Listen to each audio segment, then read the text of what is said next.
Okay, soft, gentle focus. This is something I've been thinking a lot about because I've been thinking about how the law of attraction has been operational in my life throughout, even though I wasn't aware. Like gravity. Yeah, apparently, like that. And as I look back at it, I see things like my 7-year relationship ended 2 weeks before the wedding, and through that experience, I put so many thoughts in my head about what I would like to have in a spouse. But I didn't pursue that. I just had thoughts about it. And 1.5 years later, the exact model showed up in my life when I wasn't expecting it. And I hadn't been in pursuit of that either. And when I wasn't expecting it, we want to clarify that. Okay. Because there was a vibrational expectancy, or it couldn't have come.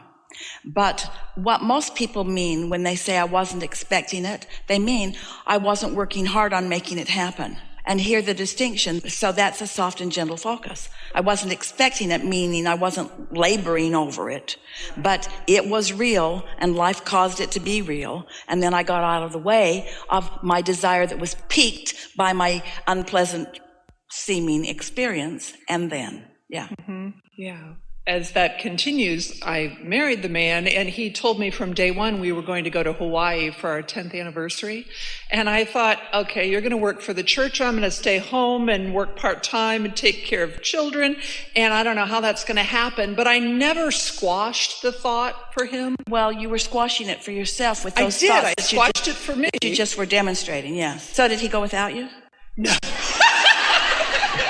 No, he didn't. But I want to say that, yeah, you're right. I did squash it for me, but I didn't just try to distract him from thinking that. And he said it over and over and over again. And when we Well, you see, what you're describing of yourself, that's a really interesting thing, because most people who have strong feelings or beliefs like you do don't let the others in the room think what they think. You're usually trying to make them understand that what you think is the way they should think. So that's quite a unique and interesting thing. So interesting that we don't really believe it completely. Not completely. What you may be saying to us is what you think he is unaffected by, which is about his skill. Okay. Well, he's skilled. Yeah. I know this. Yeah. More like the cat.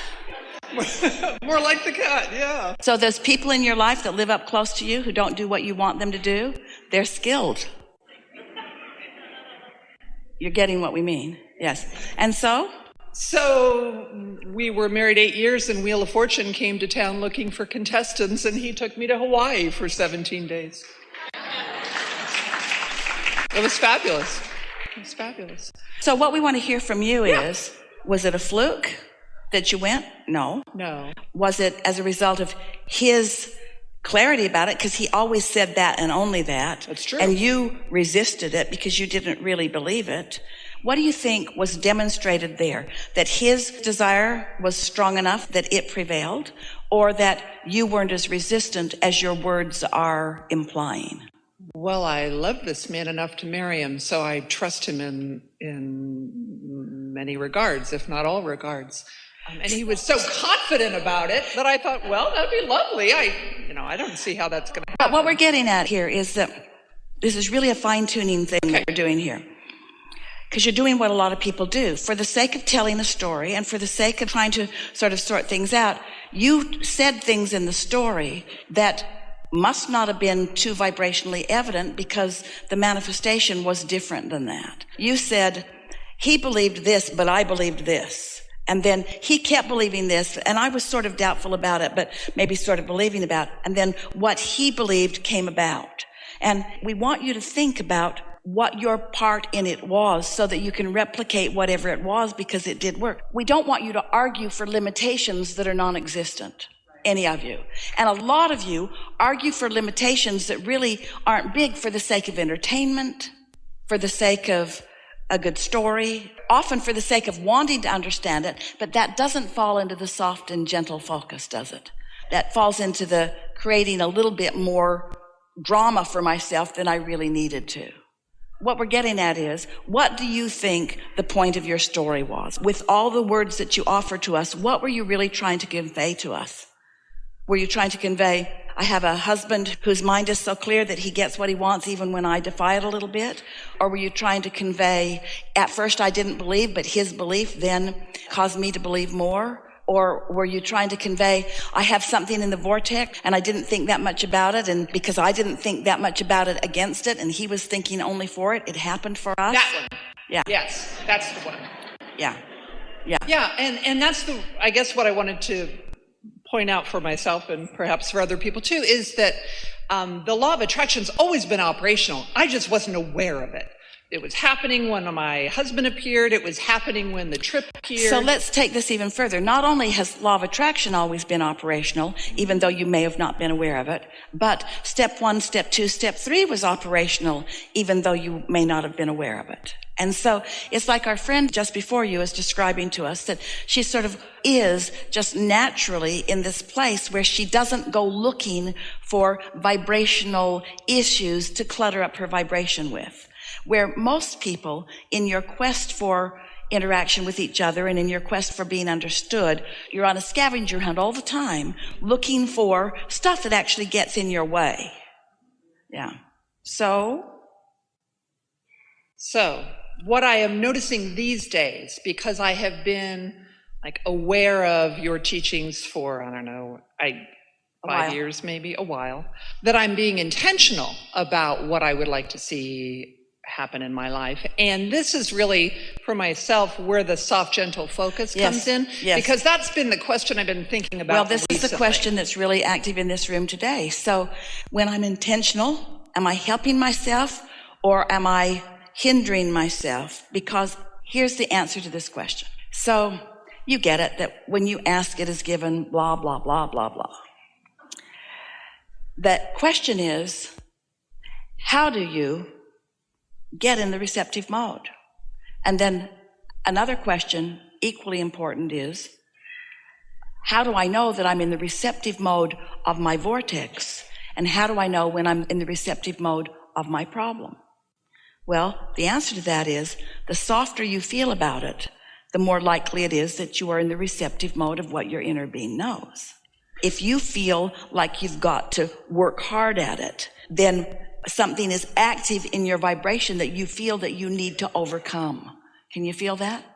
I need to be clear about this. I need to be determined about this. I need to be sure about this. I need to be certain about this. Where if you're having a soft and gentle focus, then that means you believe in the outcome and you're not assigning yourself to some flawed premise struggle that doesn't work anyway.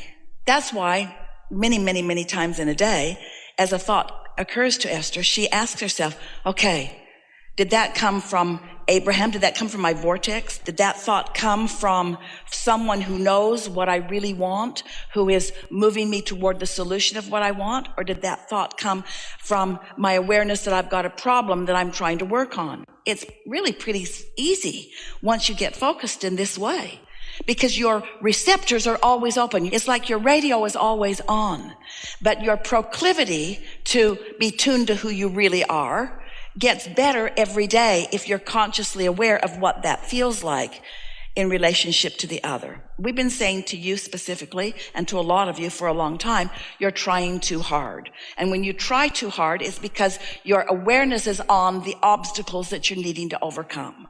And when your awareness is on the obstacles that you need to overcome, then you're not going with the flow of what you really want. What all of this conversation has been about all day here today is, every subject is two subjects. There is wanted on one end of the stick and the absence of it on the other end of the stick. Which end of the stick is most active in me? Which end of the stick? Am I solution-oriented or am I problem-oriented on every subject? And it moves around. On some subjects, you're much more solution-oriented. On some subjects, you're more problem-oriented. So in relationship to your husband, do you believe that he was more solution-oriented or more problem-oriented relative to the idea of going to Hawaii? Oh, he was solution-oriented. All through it, even when there was not a means to do it. And do you believe that you were more solution-oriented or problem-oriented through some of that time? Well, I think I was more solution-oriented. We and think that's so why too. I didn't resist. But today, that's not the story you told. But you see what we're getting at? Life causes you to tell stories for the sake of how you think others will hear them. And we want you to always be advocating for the solution-oriented end of the stick, regardless of what anybody else is thinking about it. Sometimes you deliberately do not expose your thriving because you're worried what others will feel about it. If you're around people who aren't thriving and you're exposing your thriving, sometimes you worry that they might misunderstand. Well, of course they're going to misunderstand. And there's nothing that you can do that's going to make them understand unless you reduce yourself to not thriving like they're not thriving. And sometimes you teachers, that's what you do. You're looking for resonance with humanity that surrounds you rather than with your own vortex. There it is. Okay, so now I'm going to relate to the young woman who was just here, because I feel like I walk around obviously thriving much of the time. And there is a part of me that thinks, tone it down. Because as I look around, so many people are not. But I want to be a light. I want to be who I am. Here's the question, though. And the reason that it's feeling kind of uncomfortable, even as you say it, is because you're toning it down because you don't believe they have the ability to thrive? I believe everybody has the ability to thrive. So then we'll say it more clearly. Is there awareness that they're not thriving? Your attention is upon they're not thriving, and that's painful to you.